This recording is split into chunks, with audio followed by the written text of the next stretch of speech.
Alright guys, welcome to the OMFL Game of the Week for Week 12. This game is actually being played right now. I'm going to keep this pretty short and sweet, mainly because my voice is killing me. And who wants to watch a 10-minute video of me breaking down a bunch of stuff that you probably already know about. So, this game is actually being played right now that I've already picked. I have picked the Jaguars and the Bills. Actually, I don't know who is visiting who, so we take a quick look at that. These games get played so quickly, it's hard to keep up. Jaguars are actually going to be on the road and facing the Bills. This is a very pivotal matchup, and by the time I get this all produced and on YouTube, this game is actually going to be over. And if you're like a normal adult at work or sleeping, then you gotta take my word. This actually came out first. So, here's your game of the week. Let's look at some stats at both of these teams. Two of the hottest teams in the OMFL right now. Both of these teams are playing really, really well. Let's take a look at the Bills, who we just passed out. Go back this other way. So take a look at the Bills. They're kind of in a little bit of a quarterback conundrum here. They're trying to figure out exactly who they'd like to use. Tyrod Taylor's gotten a majority of the starts. He's got 60% completion percentage. He has 12 sacks, but he does have 15 touchdowns to go with 7 interceptions. But the young man, Brett Hundley, who come over from the Green Bay Packers, he has 3 touchdowns and only 1 interception. Only 54% completion percentage, but he only has 33 attempts. And there's some rumors swirling that Brett might actually get the start here. Looking at the running back situation, Jags, the rookie, is having an amazing year. 5.7 yards per carry, 855 yards on the year, 37 carries for 221, a 6.0 average for Archer, who's having another great year. 9 touchdowns for Jackson, 2 for Archer. This team, the Bills, are all about the running situation. They know how to get the yards and eat them up. Very few of their running backs even average under 4 yards. Only 2 of them, or 1 of them, I should say, and that's Tyler Irvin. This team is young, they're fast, and they open a lot of holes.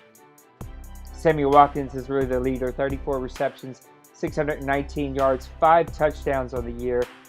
Charles Clay's got 4 touchdowns. He's averaging 25.4 yards per catch. And then Listenby, who's kind of fallen off just a little bit, falling a little out of favor, a little in the doghouse. 17 receptions, 281. Does have 1 touchdown a year. Something that's a little worrisome is Dre Archer has 15 receptions, so he's actually right behind the number 2 guy. So it goes to show you that this is really all about Watkins, and if you can shut Watkins down, you can make some noise for this team.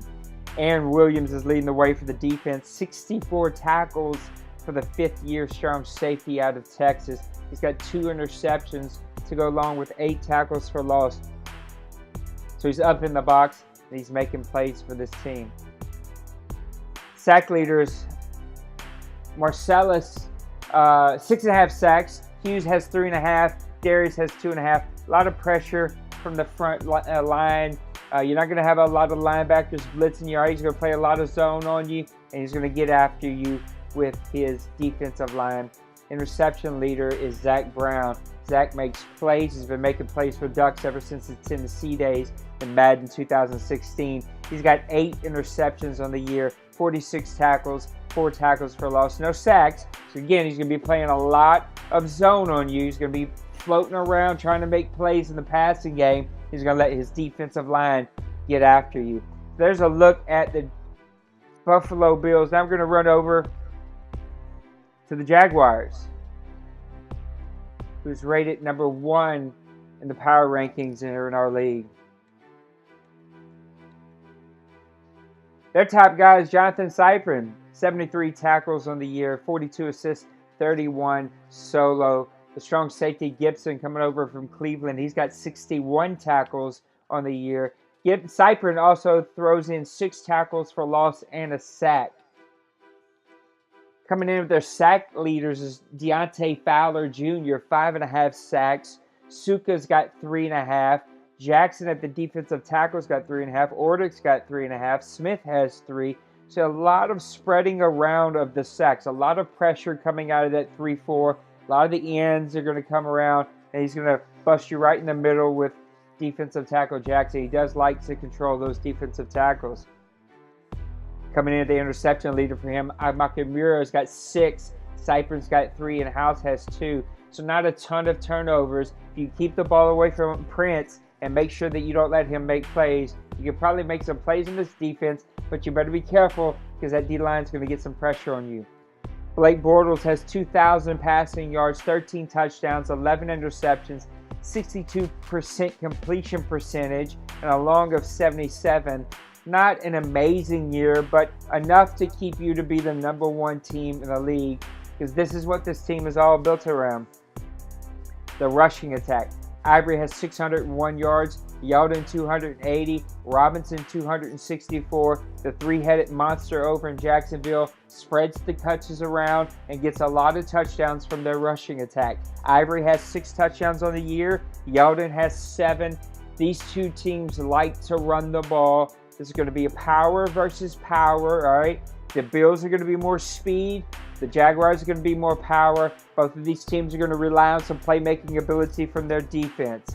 Allen Robinson, 33 receptions, 684 yards, 4 touchdowns. Julius Thomas has 6 touchdowns, 502 yards. Allen Hurns has 479 yards, only 1 touchdown on the year. They spread the ball around and they find the open playmaker. So power versus power here. You got the Jaguars and the Bills going head to head. Go ahead and give me the Jaguars in a tight game. Give me the Jaguars in a 23-21 victory with a last-second field goal as time expires to win this game. I think you're going to see both quarterbacks struggle. I think you're going to see the Buffalo Bills rotate quarterbacks and try a couple different guys over there. Look for both teams try to establish the run and both teams to try to let their linebackers play zone and let the D-line do all of the work of getting pressure. The D-line for the Jacksonville Jaguars is a little bit better at it than the Buffalo Bills, but the Buffalo Bills are really good at making you pay and get an interception if you make a mistake. But for both quarterbacks to make some mistakes here, this game's going to come to a late turnover, maybe even a fumble. Jaguars are going to kick the field goal to win the game, stay #1 in the league. These two teams will meet again in the playoffs. So there you have it, your Week 12. Let's spit that out, the Week 12 game of the week here in the OMFL. Please like and subscribe to our channel here at Grown Folks Online Community here on YouTube. Also, Grown Folks on Twitch. You can follow us there. Visit our website, grownfolksoc.com, for all of the latest updates for all the leagues here in the Grown Folks community. Thanks for tuning in for this week's game of the week. We will see you later on in the week for another game of the week, and then this weekend for Press Pass Live. Peace out, fellas.